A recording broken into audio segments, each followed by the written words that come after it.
My name is Sandi Wemigwase, and I'm a citizen of Little Traverse Bay Bands of Odawa Indians located in Harbor Springs, Michigan.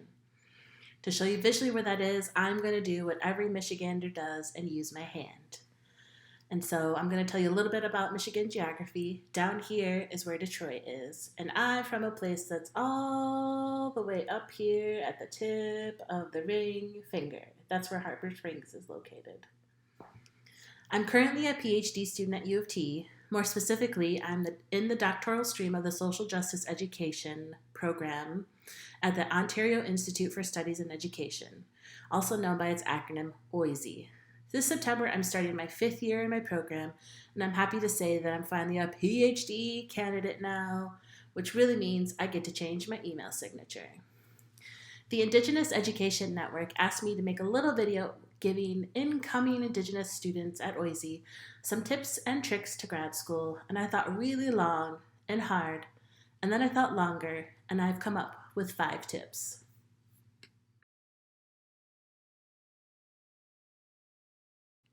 Tip number 5, know your research goals. One of the things I love about graduate school is you are doing a concentrated major and learning things that interest you. Unlike undergraduate degrees, graduate programs have less general education courses that you need to take. Instead, you get to focus your studies on what you want to learn about. And if you haven't figured that out, it will be a struggle. I'm not saying that you have to know everything you want to do, but a good idea is key. I've enjoyed my graduate education because I get to read Indigenous authors. I learned about Indigenous feminisms and Indigenous methodologies.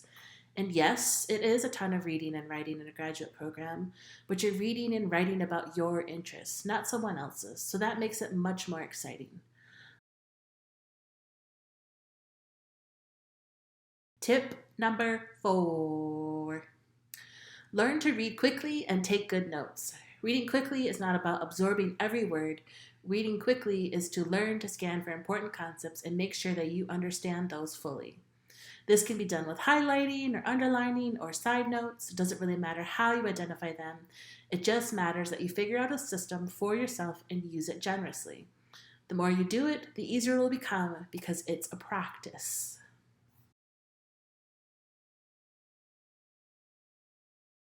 Tip number 3, do things outside of school.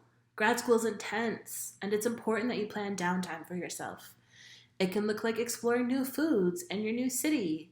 You can take a tour of karaoke bars just to find your favorite one that has all the jams. You can learn to knit. You can explore new cooking methods. You can play board games or host your friends. Whatever it is that you like to do, find a way to do them while you're in grad school. Your brain and body will be tired, and giving them a rest and experiencing joy is just as important of a skill as reading and writing.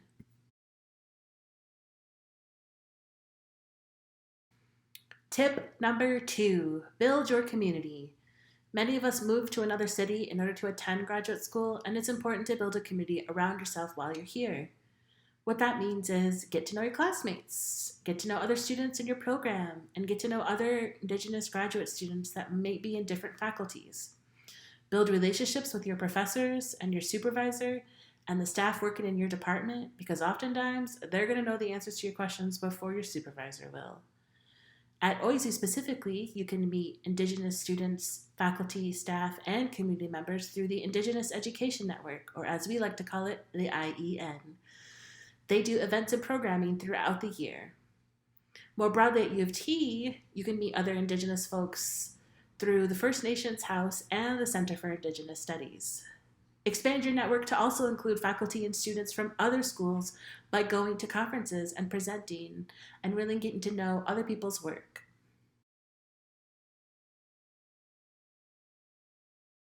Tip number 1. Folks will assume that you know how to do everything. And guess what? You probably don't. Ask for help. If you don't understand how the process of achieving candidacy works, say something and ask someone. And it's totally okay to ask another student. One thing I love about being Indigenous is the willingness to care for one another. We all want you to come here and succeed, and we know what it means to come to a brand new place knowing nothing. So many of others have been here before you and have felt that same vulnerability. Reach out to others and find the answers for the things you do not know.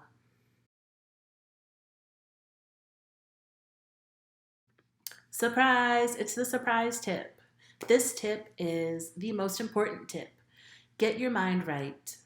Graduate school is unlike any beast you've experienced before, and earning a master's is not like earning a 4-year degree, and earning a doctoral degree is not like earning a master's. That is to say that each experience is unlike the others, and you will need new tools to achieve each degree. Graduate school is draining, it's stressful, it's challenging, it's demanding, and sometimes it sneaks up on you and you don't realize how drained you are until you're crying because you don't have time to take a nap. True story. Invest in your mental health and take advantage of services and resources while you're here. Look up your options before you even arrive. Ask people for referrals. Set up therapy or counseling appointments before you even need them, because on average, graduate students are more than 6 times more likely to experience depression and anxiety as compared to the general population. And that's all graduate students. That's not Indigenous graduate students specifically. And that's an average. That means for some of us, anxiety and depression are twice as likely to occur. And for others, it's 10 times more likely to occur. And if I could say one thing is necessary for graduate school, I would say it's mental health care. Investing in mental health care and yourself will only benefit you on your graduate school journey because you never know what's going to come up.